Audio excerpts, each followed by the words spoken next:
i-netradio.com. i-netradio.com.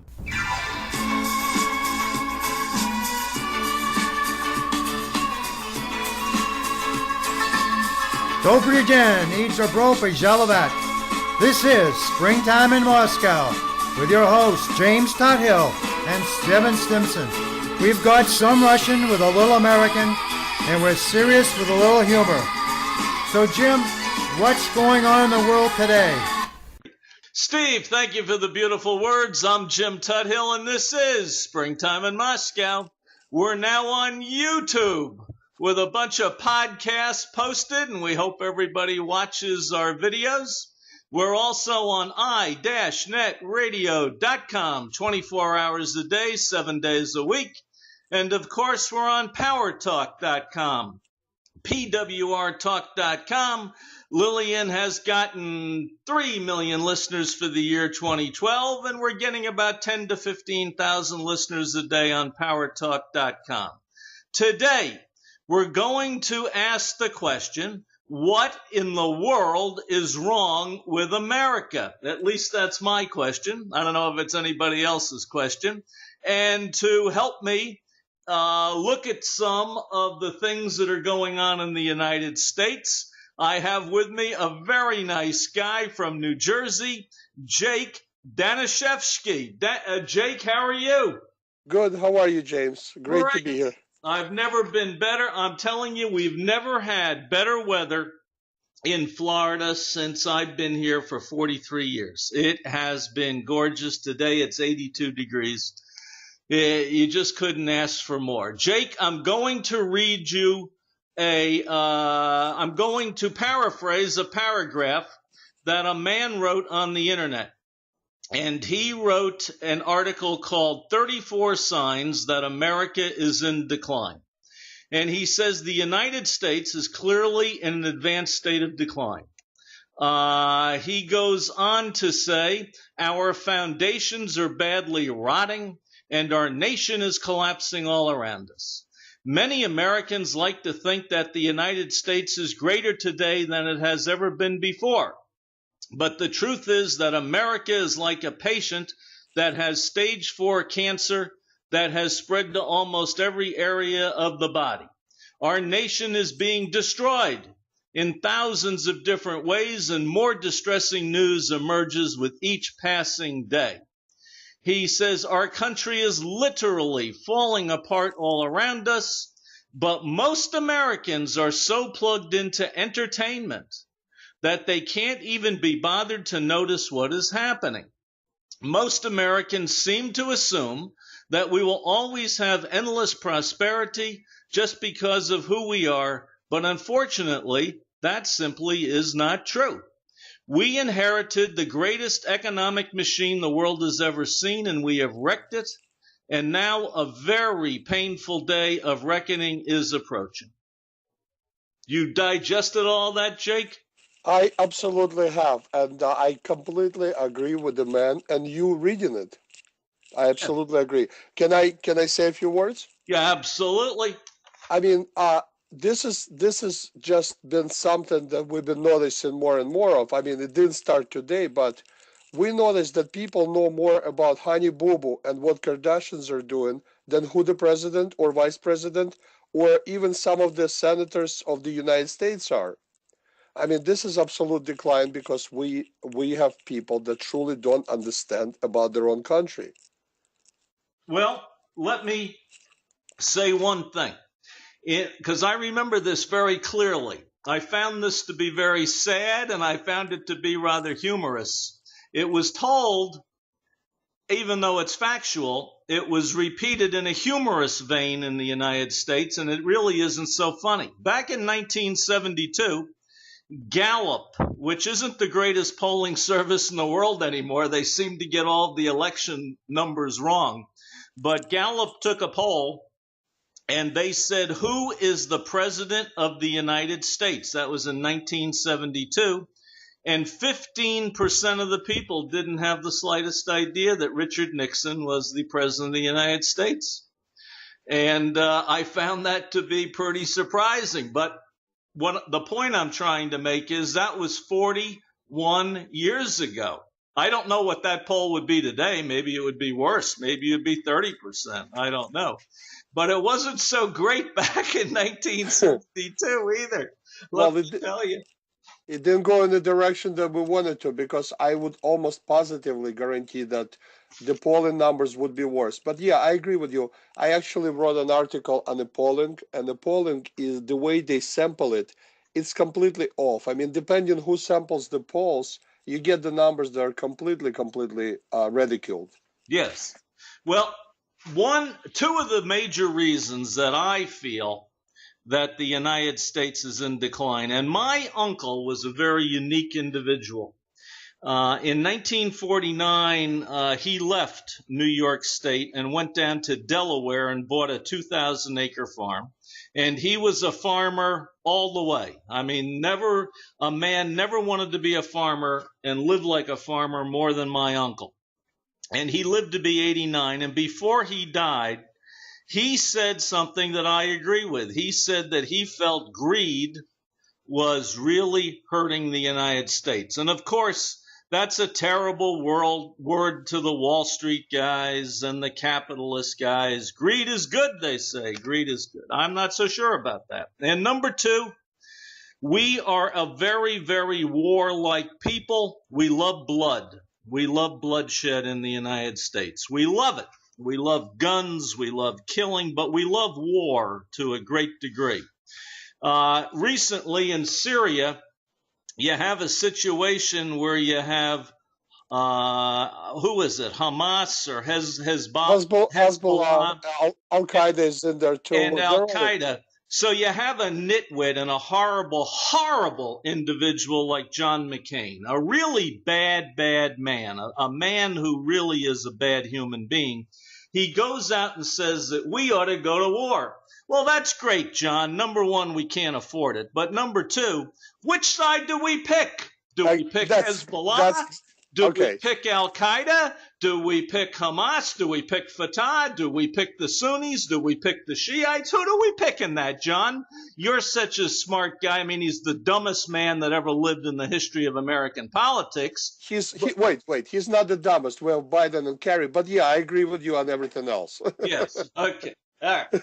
So, he wants to go to war. Okay, Jake, which side do we pick out of the wonderful groups? You know what, James? I actually agree with you. This is a miracle.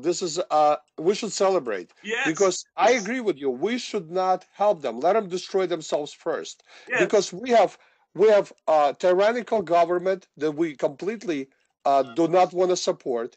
We have other groups that fight our forces everywhere else in the world. We have Al-Qaeda, Hezbollah, who hate Israel, hate America. Let them destroy themselves. Yes. I mean, he's not killing civilians. See, Ashad Bashar is not killing civilians. He's fighting against the same people we're fighting. So enemy of our enemies should be our enemy too, but he's our friend. Yes. So let him kill, and then we'll pick up the pieces. This is what I said about Gaddafi. This is what I said about all those animals. Well, I agree with you. I agree with you. Let me touch back. Let me touch back on something you said. Do you mind if I say a few words? No, say anything. That's why I got out of here, Jake. Well, I'm going to keep it civil, so I'm not going to say anything. Two things. Greed. First of all, I see your point, but here's my point to you. Greed exists in any society. Okay, we say capitalism is greedy, but if you take communism, and people that grab the power and people say that everybody's equal, everybody's miserable, but the greedy people are still existing. I mean, it's a human nature. Now, if the greed allows opportunity for everyone, that's good. If the greed does not allow anybody to raise their head and do something, that's bad. So socialism greed is not good. Capitalism greed, it's good. It drives people. It makes people succeed. Well, now, I'm gonna talk to you about that. Wait. Okay. We'll talk about it. Let me cut you off there just 1 second, because I want to read you something. Okay. But I want to preface this before I say it. In 1789, George Washington was inaugurated as the President of the United States. About 2 months before he was inaugurated, Alexander Hamilton, who became the Secretary of the Treasury, unfortunately, he was killed in a duel with Aaron Burr, the Vice President of the United States. That wasn't very good. He handed to Mr. Washington a 6-page paper. 6 pages, and that wasn't typed, that was handwritten. Mm-hmm. And the name of it was How to Create a Manufacturing Society. All right? Mm-hmm. Now, that gives you an idea of the importance that at least Alexander Hamilton placed upon having a manufacturing society. This is what this fella says about why America is in decline. According to the World Bank, the U.S. GDP accounted for 31% of all global economic activity in 2001. That's 12 years ago. Under George W. Bush. Okay. No. Bush. Just... No. That Bush had just become president. It Okay. was Good 31%. point. All right. Well made Yeah. point. Okay, let's go. So he had nothing to do with that, one way or the other. And then the number dropped to 21% in 2011. He says that is not just a decline, that is a free fall. Number 2, and this is the last stat I'm going to read to you for the moment. According to The Economist, which is a journal, the United States was the best place in the world to be born in 1988. And who was the president? George Reagan was just getting out, and George Bush the first was just coming in. Let's not give credit to Bush. Reagan built something that in 1988 was the best place to live. Well, correct? Let's just agree on something. No, that I totally disagree with. But anyway, it was the best place to live. And Reagan was a president for 8 years. Can we blame him for doing something good? We can get into all the reasons why the United States was in decline. But anyway, but today, Jake, hold it. Today, I'll talk to you about Reagan. Okay. Today, the United States is tied for 16th place. Okay. I will tell you one thing. Most of your real foundations and world organizations, the legitimate ones, the nonpartisan ones, since about 1880 have ranked world countries, and they have used one criteria more than others. And it is called infant mortality rate, all right? Okay. And for 40 years, the United States has been roughly number 17, and today it's number 17, okay? And when you're number 17, believe me, that means you're not the greatest country in the world. But anyway, we have a situation where we're not manufacturing stuff. We went from 31% of global economic activity to 21%. And that's not the fault of any president. No. That has something to do with economics and business and everything else, you know? Well, I mean, economics and business are still driven by certain factors. Do you mind if I say a few words? Sure. Okay, certain factors. So, for example, if you make your environment pleasant for business to strive, obviously your environment will bring more business into it. Obviously, if the business finds less regulations for doing business somewhere else and less taxes and less costs, then the business tries to survive somewhere else. Can I touch up on some of the numbers you said? I mean, we disagree on President Reagan, but one thing we cannot disagree on, and I mean, I know you have some information that I might not, and I have information that maybe I personally like about the man, but one thing we cannot disagree on, that if somebody does something good, we cannot blame them for it, right? We cannot say that the man didn't do anything good.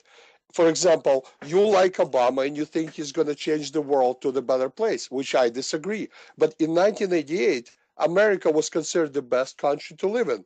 And the President Reagan was just coming out of 8 years of presidency. Now, we can't say the same thing today.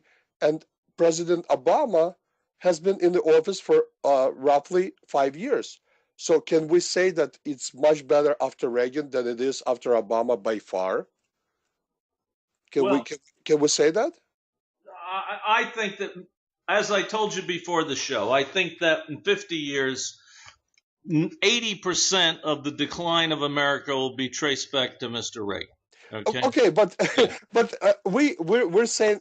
I mean, listen, James. I agree that some things might have been done better. But do we agree that after Reagan, we had a great economy, great country, strong country, and the world respected us? And now, after 5 years or 4 years, let's say, of Mr. Obama, we still blame Bush, we still blame everything, but we cannot blame Obama for declining this country into the worst place that we have ever been. Well, the biggest point of decline, the biggest part of the decline, in my humble opinion, is this. We have had a diminishment of the middle class in this country. And in my humble opinion, you have to have a middle class for two reasons. In order to have a strong democracy, you need a middle class. And then number two, you got to have a consumer class. Somebody's got to buy the refrigerators, the microwaves, the cars, etc. And if you don't have a middle class, that's not so good. I agree. Absolutely. And I don't know exactly who or what is responsible for this lessening of the number of the middle class. But you did say one thing that was interesting. You said a lot of things that are interesting, but Thank you. You said businesses may want to go elsewhere if the environment in the United States is not conducive to them.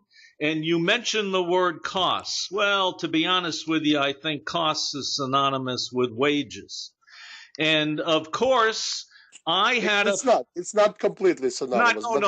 Not completely, but a little bit.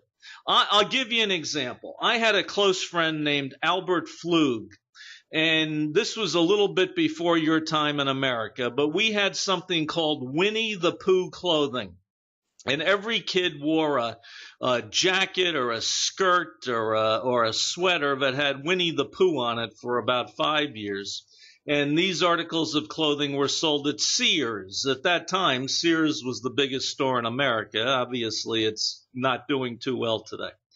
So he goes over to the Philippines and he gets 2,500 people. And when he started there, he paid them 30 cents an hour. Well, you know, what are you going to do? You and I aren't stupid. You and I aren't crazy. If you and I were making clothing and we could get it made for 30 cents an hour, I suppose we'd go to the Philippines too. Okay? Okay. So, sure. Okay. So it's not just taxes and things like that. I think the United States has provided a pretty good infrastructure for companies. The problem is these wages. I mean, Jake, we can't pay. And let's say now in the Philippines, let's say they make $2 an hour or $2.50 an hour. I don't know what they make in the Philippines, but I'll bet I'm pretty close. We can't pay somebody $2 or $2.50 an hour. How do you get around that problem? Okay, well, that's a good problem. That's a big problem. That's a good question. See, according to what I have read, and I mean, I'm not an economical genius by far. According to what I have read, the salaries is not the main concerns of the companies, because what they pay in salaries, they can always find a way to justify it. What they can justify is different regulation costs and different ways of doing business in America. And I'm not saying any specific presidency, for example, because I don't want to go that route and argue about that for a moment. But when you have more taxes on a small business, that's your middle class right there. Because the business only extends their costs to their consumers. So, for example, if the company pays their employees $8 an hour minimum wage, as opposed to $2 in Philippines, they're just going to raise the price of their product, and the customer will have to pay that price if they want the product. So this is your middle class suffering. I mean, middle class is being squeezed right now, and you're right. But can I say a few things about that? Sure. Okay. If you notice, and I'm keep pointing to the same thing because I say socialism and I mean it. If you notice, President Obama said a few years ago, when he proposed Obamacare and few other policies, he said that the middle class will not see a single dime raised on them. This year, my check, and I'm sure millions of others, even Democrats spoke out and they said, how come my check declined by a few $100s? I'm I mean, sorry. I'm sorry. I'm missing that word.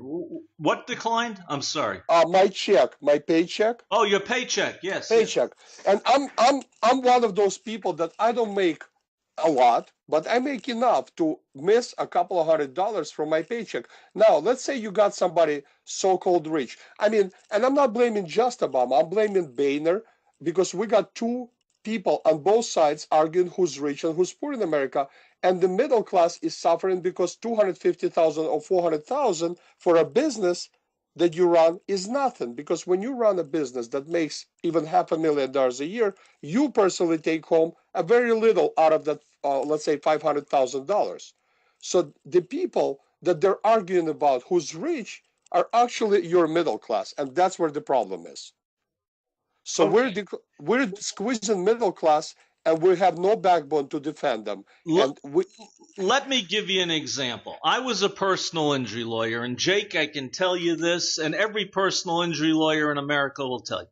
You settled the case for, let's say, $50,000, and you go to pay off the doctors and the hospitals, and you want to get a reduction because you want your client to get more money. Okay, it doesn't affect your fee, but you want your client to get more money. You call up the hospital or the doctor, and they always reduce the fee. There's a reason, because they quadruple the bill, and if yeah they get paid 25% of what they were charging, they're still making a hefty profit. Now, let's take affordable health care. Some people call it Obamacare. Call it whatever you want. There's a problem in the United States, and this is the problem, Jake. Healthcare and the cost of healthcare insurance have risen, not because of the insurance companies, not because of the lawyers. We don't even have malpractice here in Florida anymore because of 6 constitutional amendments that occurred 10 years ago. Yes, you can bring a case, but it's like threading a needle, okay? And it's not the consumer. I'll tell you what it is, Jake, and I know this because I socialized with these people. I worked with these people.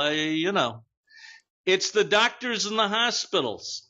Every doctor thinks literally that his child should go to a $25,000 or $30,000 kindergarten, and his wife should drive a Mercedes convertible.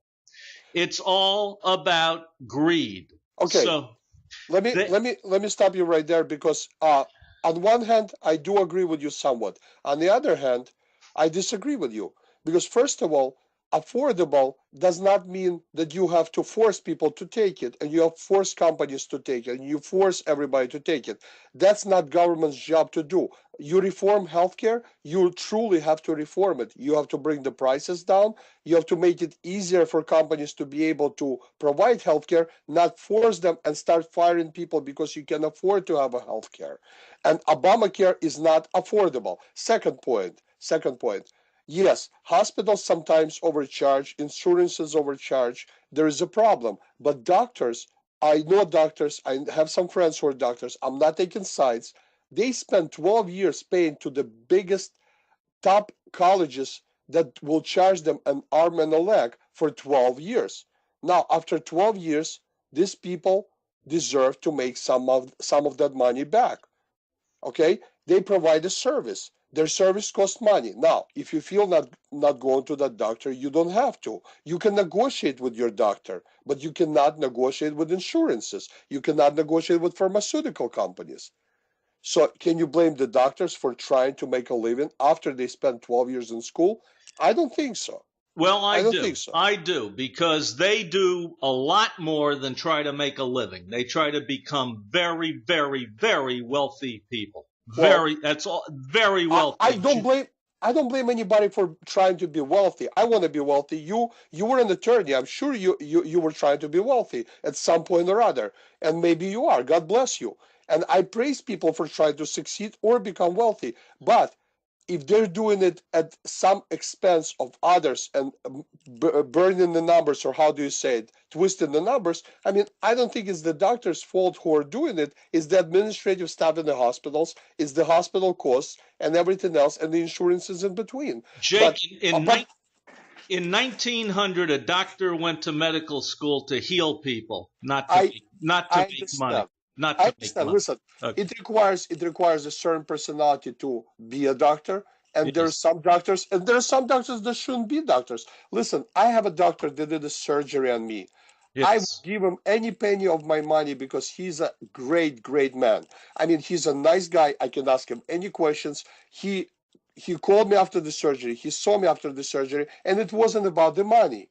It was about him caring about me as a patient. And I know that because he became almost like a friend. I mean, but you know what? There are different types of people, and you can't say that all the doctors are bad or all the this are bad. But to reform something, you do not destroy it with another huge government program, and one payer program is never going to be an efficient program because it has no competition. A government injects itself into a problem, and now government is going to take some of the money and control how we do things, how we provide treatment. Government Well, never did anything for government that was properly organized.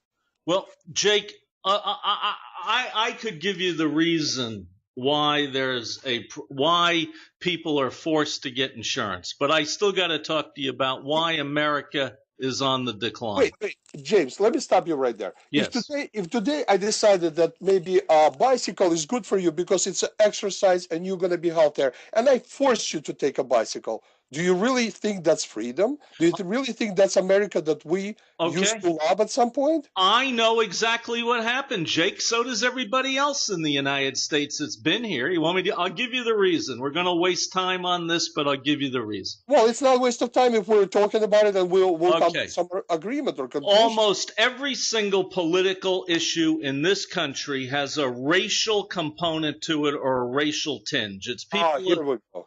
what? It's Here we people. go. It's people of color versus the white man. Okay, now Okay, and everything in between. Everything in between. but this is what happened. In 1994, 1995, when the Republicans gained the control of the House of Representatives for the first time in close to 50 years, except for a 2-year interlude, they got together and they said, do you see all those churnays sitting down at the emergency room getting free medical care? I don't remember who said that, and I never heard it. Of But course. okay, So they said, we're going to force everybody to get medical insurance. So now Obama comes in, 14 years later, and he says, okay, the Republicans want everybody to be in the pool. They have to get insurance. He says, that'll be my plan. Well, uh, because Obama said it, they said, no, we don't. no, Then he said, wait a minute, 14 years ago, you're the ones who came up with this idea because you don't want black people to be sitting in the emergency room for free on first of all, Saturday night. first Jake, of all, that's the reason. That's what happened. okay. Jake, I'd like for you to tell me something first. Jake, everybody knows that. Okay. Oh, no, I don't know that. I'm sorry. I don't know that, and I don't remember that. In fact, what I remember is that there was negotiation to do some mandate because both sides were playing ball, and they were trying to push mandate from Democratic side, and Reagan was trying to negotiate to bring other things like lower taxes. I remember that. Also, I remember somebody saying, against civil rights and against black people, and that was Lyndon Johnson. But let's not go that far. Let's just look at it from the perspective of everything. As soon as you say food stamps, people call you racist. Did I say which race gets food stamps? Whites get food stamps. Hispanics get food stamps. Asians get food stamps. I mean, but see, the race issue has been watered down so bad, and everybody's saying as soon as you say anything about any of the programs, about Obama, about anything, you're automatically considered a racist. Why? Why is it an issue of race rather than the issue of our civil public services that are overextended? Because the Republican Party is Southern based. It's a Oh, so that's why. Okay. of And course. Lyndon Johnson was just a Republican, and Kennedy was a Republican, and they did not want to sign civil rights laws. They refused to sign civil rights laws. So were they Republicans? I mean, seriously. Well, anyway, come on. Okay, We right. know that the Republican Party is Southern based. I mean, come on. Listen, it's not Southern based. I'm not a Southern based Republican, and Okay, there's many like me. okay. Now, there's more Southerners than there are like Okay, you. so let's not Come go on, with the Jake. numbers because You can't even deny that. Come on. well, Come no. Okay, but seriously, you're gonna try to prove to me that the Republican Party is just racist when the Republican Party actually fought for civil rights through history? Please stop. Oh, come Okay. on, James. Okay. James, No, let's not We're turn talking about history. the decline of the United States. Let's keep Decline. going. Okay, let's go back to the decline of the United States. Total home mortgage debt in the United States is about 5 times larger now than it was 20 years ago. Total credit card debt in the United States is now more than 6 times larger than it was 30 years ago. So we have an increase in mortgage debt and credit card debt, which this man claims is unhealthy for America and unhealthy for the economy of America.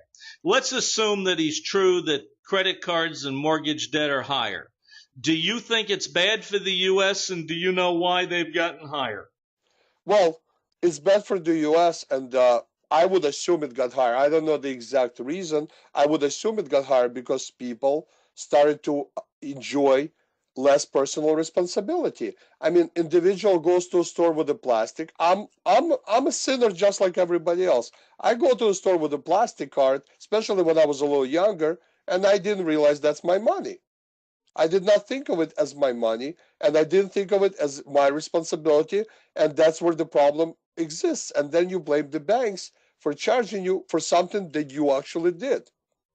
Okay, now let's assume you're correct, and I think that you are probably correct, that it is a lack of responsibility and a lack of commitment and a lack of trying to avoid your obligations. Okay? You would? Okay. All right. I tend to agree with you. All right.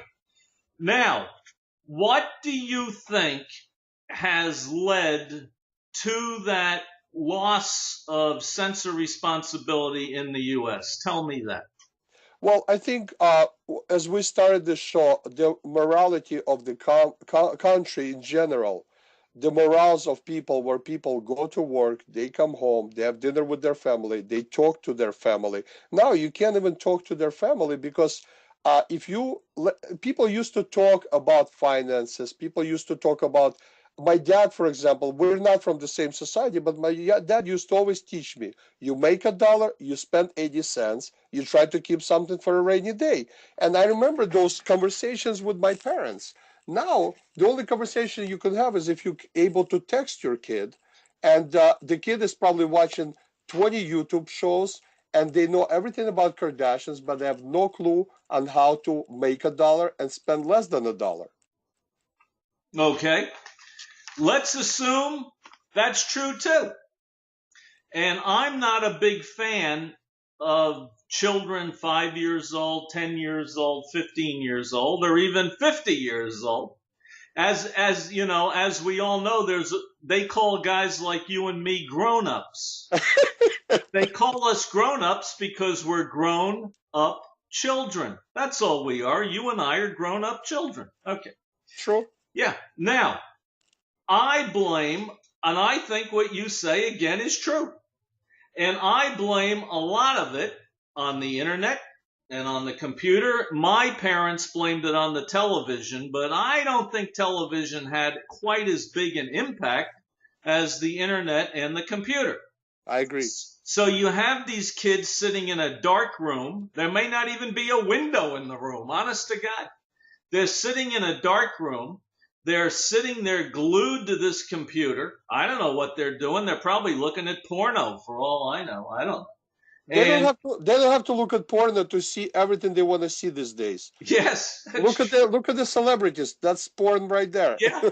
I went to Miami Beach on Saturday. I put my towel down. I walked 6 miles, and when I came back, there was a lady sitting right next to my towel with huge breasts, and she was topless. So I thought, well, I don't need to go on the internet. You're right. So, okay. Ted Kaczynski was the Unabomber. I remember. And he published something I think called the Manifesto, and I read it. It was published in the New York Times, and it was pretty deep, and it was involved. And I don't agree that you should go out and bomb people's hands and arms off because they're involved with computers. I think he went a little haywire there, but I think that he was correct in many things that he said, and the general gist of it is that technology is hurting us as a society.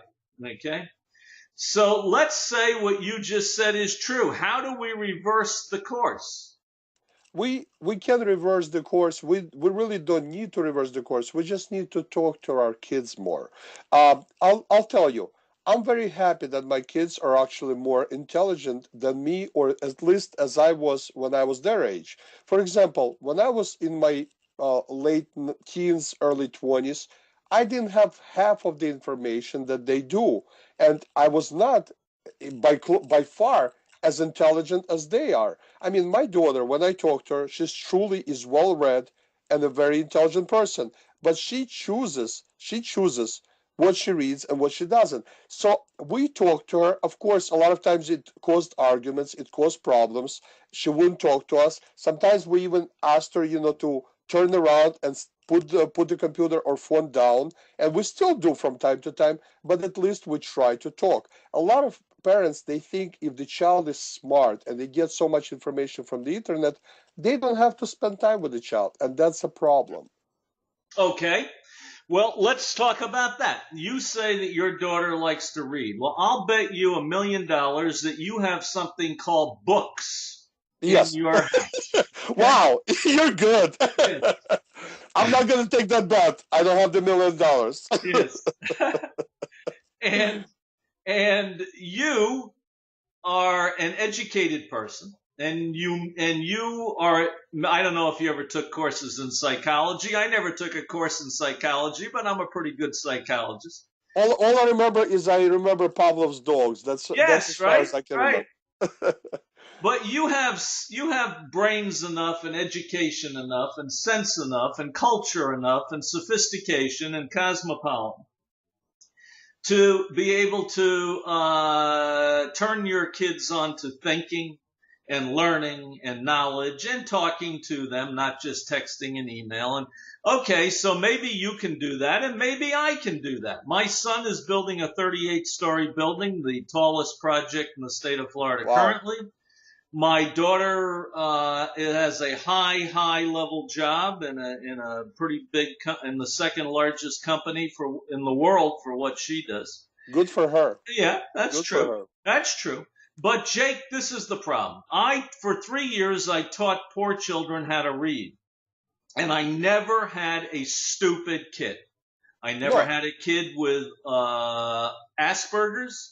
I never had a kid who was retarded. I never had a kid who was autistic. Every kid I had was smart. Okay. But the parents, oh my God, the parents. You have to deal with parents. That's the problem. I know. Oh, God. So how are we going to teach our children to be responsible and not charge everything on a credit card and not take out mortgages? You know the famous story about the guy who shorted the mortgages 6 years ago and made billions. And he had a housekeeper in Queens, New York, and she was Jamaican. And she left him because she wanted to go into business. And one day he called her up and he said, "What are you doing?" She goes, "I just bought my 6th townhouse in Queens." And he said to himself, the world has gone crazy. All right.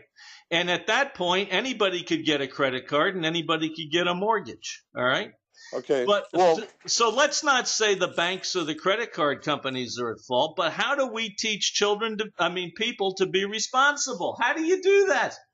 That's $1 million question. That's a bet I will not take as well, because I don't know. I mean, you talk. I mean, you obviously talk to a bunch of people. I mean, according to your radio show, plus you're probably a social person that like to talk to people. So do I, and I talk to people every day. And the one thing that amazes me that a lot of people just don't have simple common sense. I'll give you a little story. Can I tell a little tale, a little story? I love stories. Okay. On weekends, I have two jobs. I don't know if you knew that. No, I Okay. think you told me. Yeah.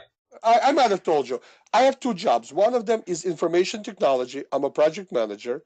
And another one, I drive a limo on weekends. And I see no problem with working more if you have to. And people sometimes go, wow, how do you do it? I say, well, because I have two more jobs than some other people. So I enjoy it. I actually enjoy both of my jobs.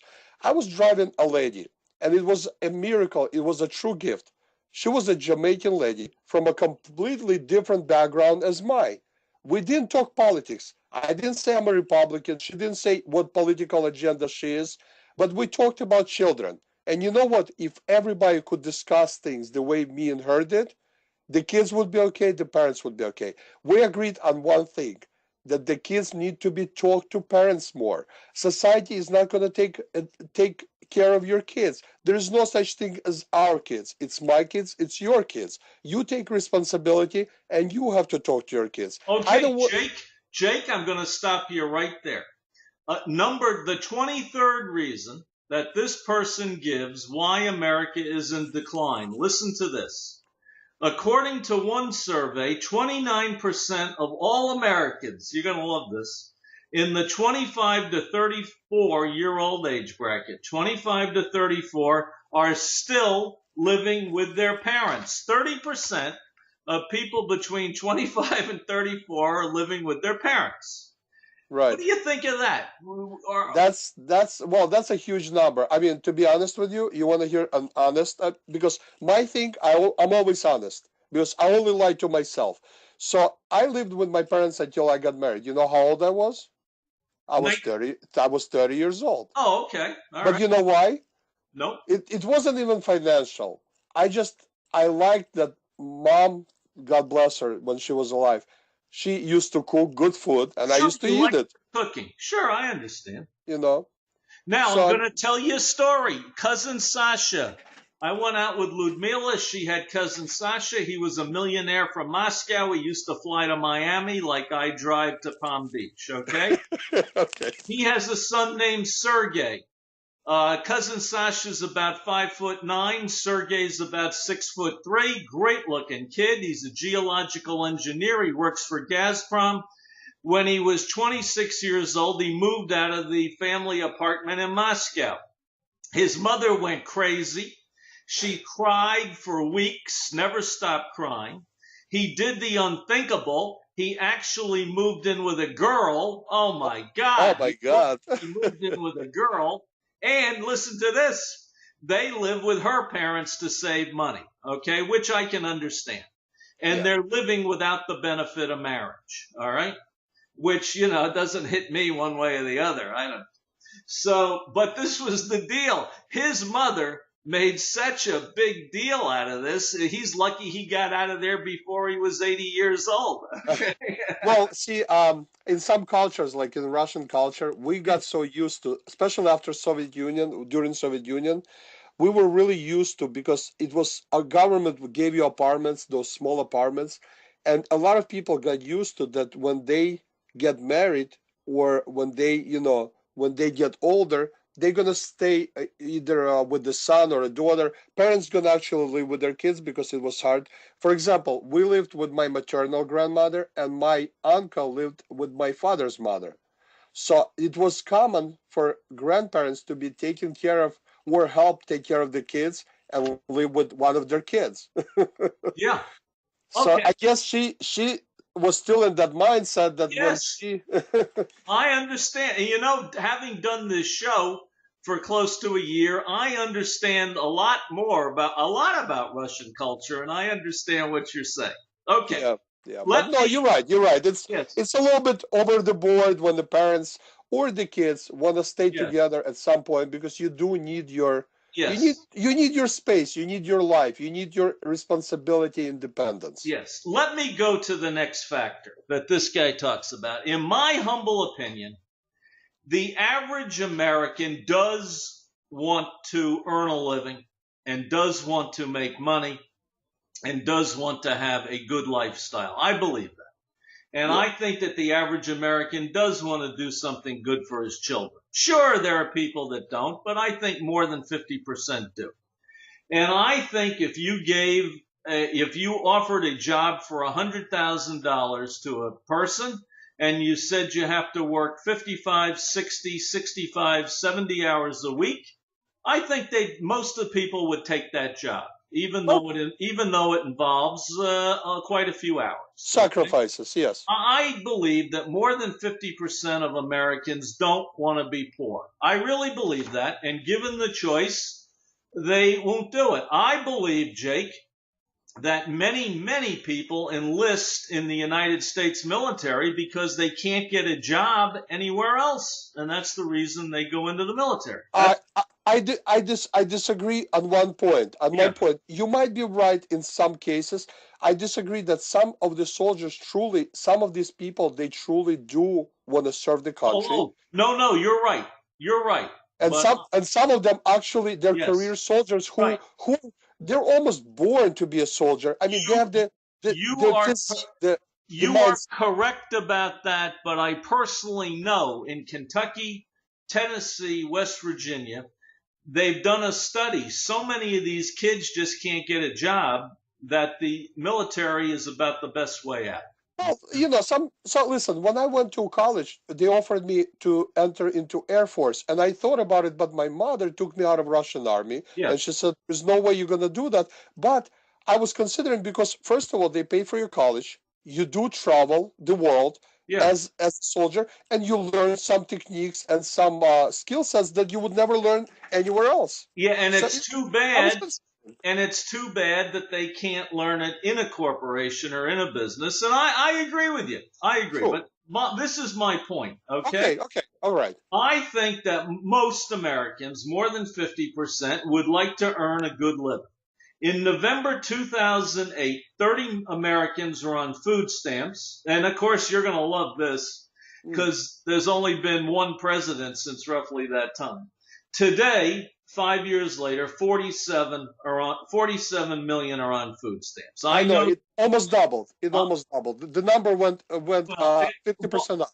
Well, 1.5 times. Yeah. 1.5 times, 50%. Yep. Right. You would blame that on Mr. Obama. I blame it on other factors. Let me interrupt you. Let's not blame anybody, but let me say what Obama presidency did say about this. But you got to let me go on the lesson. Okay, go on. But can I finish this story? I'm going to give you more cannon fodder. I'm going to give you more ammunition. Right now, 1 out of every 4 American children is on food stamps. So you have the food stamps, which are terrible, and you have Americans, which are grown-up people, also on food stamps. So you got the whole family on food stamps, all right? Mm-hmm. And I humbly believe, I don't care what color they are, what nationality they are, I think that most people would take a decent job over food stamps, but, maybe I'm wrong. I don't know. Well, and I say to you, what has gone wrong with the American economy that so many people are on food stamps? Can I say something? Sure. A statement directly from Nancy Pelosi. She said that our food stamp program will increase our economy. Do you realize what that means? She said that extending a food stamp program, encouraging people not to work, will actually improve economy. So what she was saying, if I'm not mistaken, and if I'm not the dumbest person in the world, of course, I hope, what she was saying, you take $1 from taxpayers and you give 10 cents of that dollar into a food stamp program will increase our economy somehow. Do you understand what she was trying to say? Yeah, but Jake, I only have one question for you. Yeah. Okay, so let's say we take away the food stamps completely. There are 2 ways to go here. Are people going to starve or are they going to get a job? Wait. Here's the thing. See, this is one thing that we cannot keep arguing on. When we say something, the other side, and I say we, meaning Republican, Democrat, when I say something, right away it's assumed that we want to take something away completely. No, I mean, I'm not saying you want to take it away, but let's just talk about Nancy Pelosi. Nancy She Pelosi. says food stamps will grow the economy. So let's go the other side of the coin. If we do away with food stamps, No, or I didn't say do away, but you got to. Jake, I realize you don't want anybody to starve. Yeah. Seriously, Oh, but sincerely, you want to. Okay, if we take it away, yeah. if But, completely take it away, let's say, yeah, let's well, you say. what'll happen? Will they starve or will they get a job? I don't know. I really don't know. I don't know, because see, we have people that truly do need these programs. For example, you have elderly people, you have people who are not able to work. Once again, we're going back to the same topic. Do you let able and capable take advantage of the programs that are designed for somebody that's not able to do something, or you encourage them more further to actually sit on those programs? A young guy, 25-year-old guy, doesn't matter what race, what religion, what anything, but if the young guy, look at those bombers, Boston bombers. They came to America, and they were on welfare program, and they were driving Mercedes. Is that something that even exists in any society? I mean, are you supposed to help people that can afford to live and have a normal life? I mean, see, I mean, a lady won $1 million lottery, and she didn't notify the government, and the government was giving her food stamps for another year, and then they were trying to sue her. I mean, you gotta have some kind of checks and balances when you Well, have. Jake, you and I discussed this on the last show. The only way, I think you agreed with me last time, the only way to solve that problem is a means test. Means test. I don't remember. Could you remind me?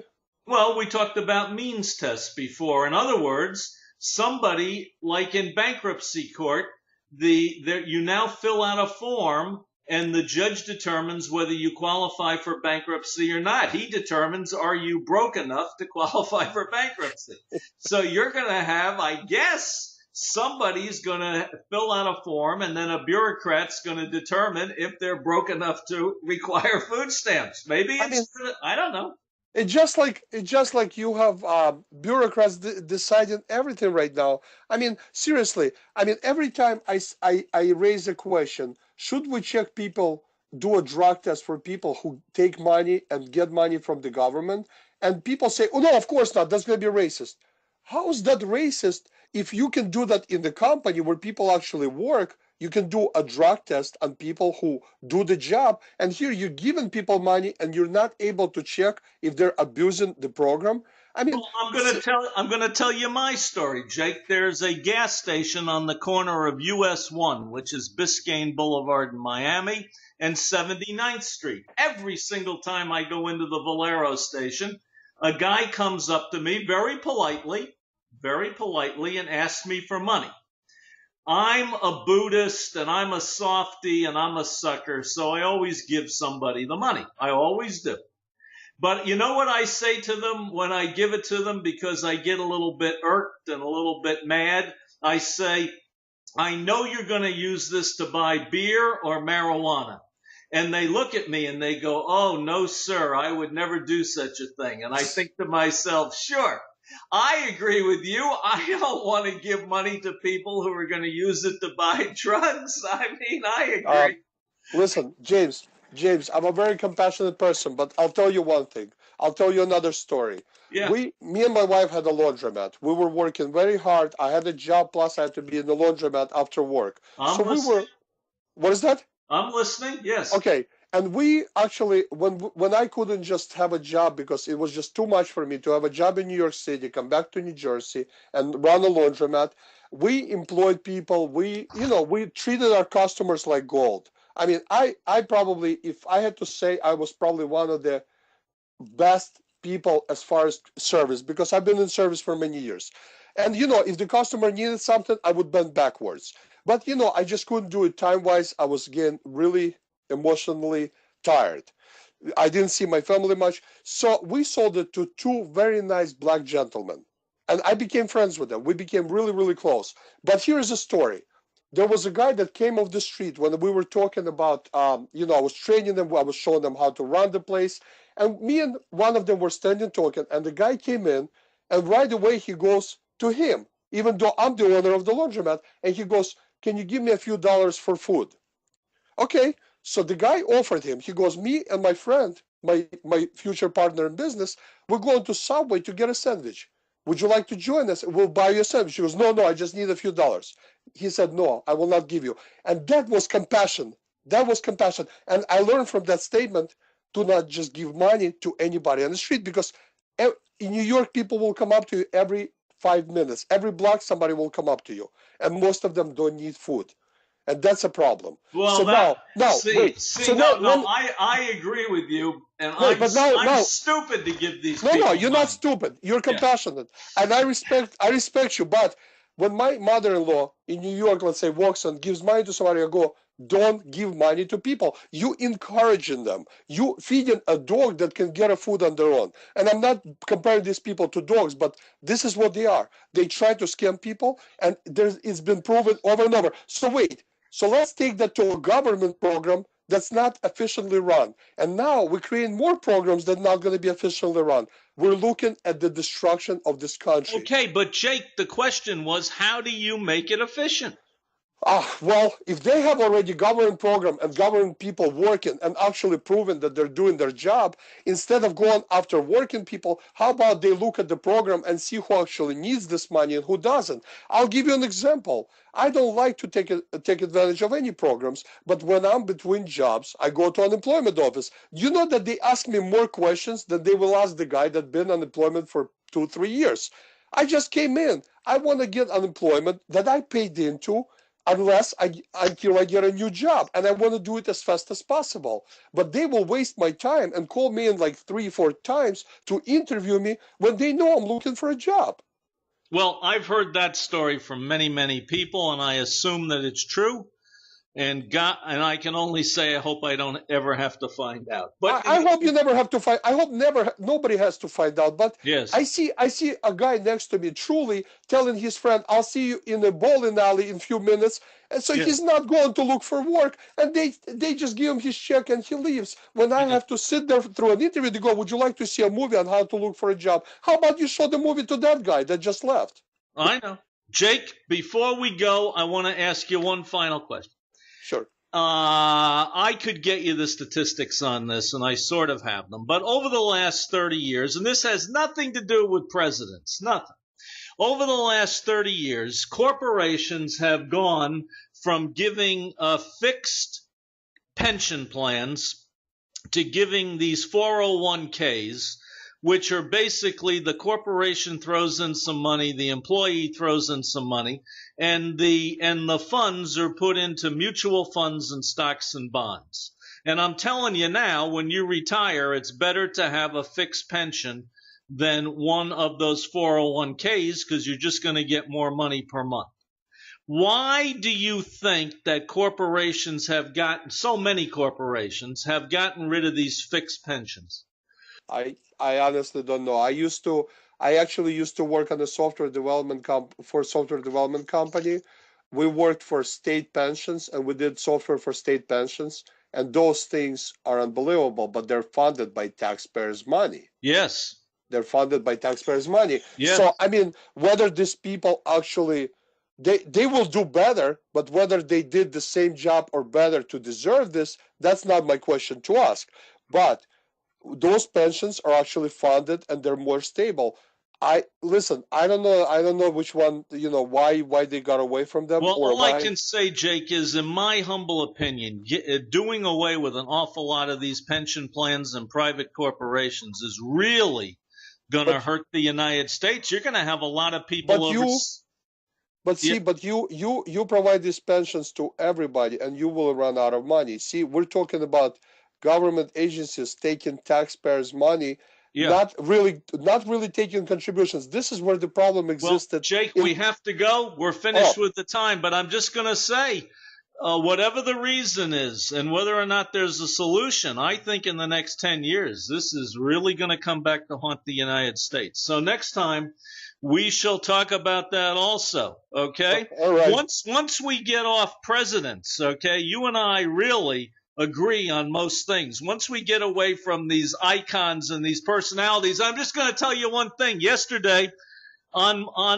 connected to my show, I threw out a question to the Russian community. Is Mr. Putin doing a good job? Holy cow. I never got back so many responses, and I have never seen the F word used so much in my entire career of getting messages and writings from people. So we'll talk a little bit about Presidents Russian and American next time. Jake, I want to thank you for coming on the show.